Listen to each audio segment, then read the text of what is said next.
The science of dog training has come a very long way in the last 2 decades.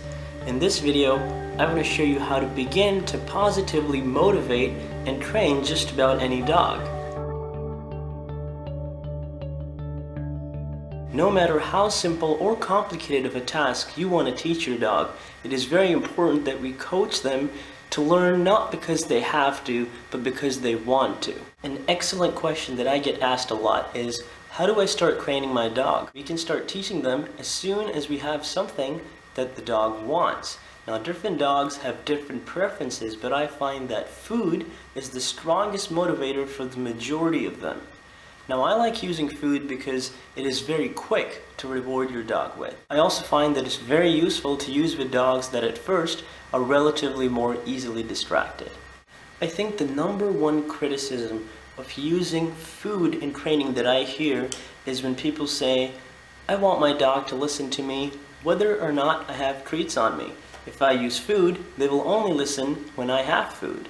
And while this is a very fair argument, the truth is that there is a very scientific process for teaching a dog to not only respond while there is no food around, but also to learn to accept other forms of rewards, such as praise, petting, or simply a chance to play with tennis ball. Using food in the initial stages adds a very solid structure to the training, which is essential for most dogs, especially puppies. If you've ever been to a pet store, you know that there's plenty of choices between different kinds and flavors of treats. You want to use something that your dog really likes, otherwise it wouldn't be much of a reward. Using small, pea-sized treats is best because that way you can be generous and not overfeed your dog. Try not to use big cookies that take 10 to 15 seconds for the dog to eat, just because that would disrupt the flow of learning.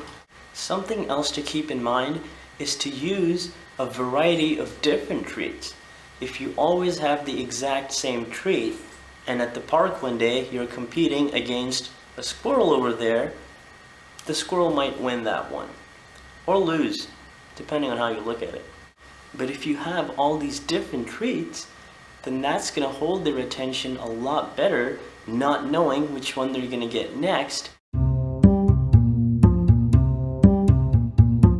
The secret to really making dog training work comes down to 2 things: consistency and timing.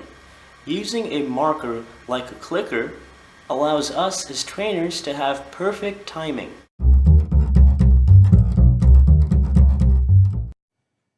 If you have never used a clicker before, spend a few seconds showing your dog what it means.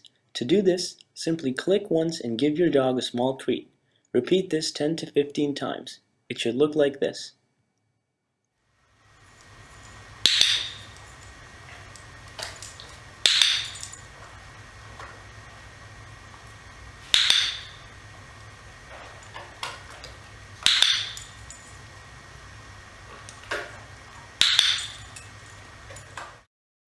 You'll know that they understand once they are looking away, and after hearing the click, they turn towards you as if to say, "Where's my treat?" The click serves as a signal that lets the dog know they just did the right thing and a reward is on its way. For example, when you're teaching a dog to, let's say, sit, you would click as soon as their bum hits the ground, because that's when they're going into the sit position, and then give them a reward for it afterwards. You would do that over and over again until they understand that this is sit and I'm getting rewarded for doing that. There's a lot to be said about the clicker, there really is. I hope that this has been somewhat useful as an introduction to how it works, and I'll see you next time. Or should I say, you'll see me.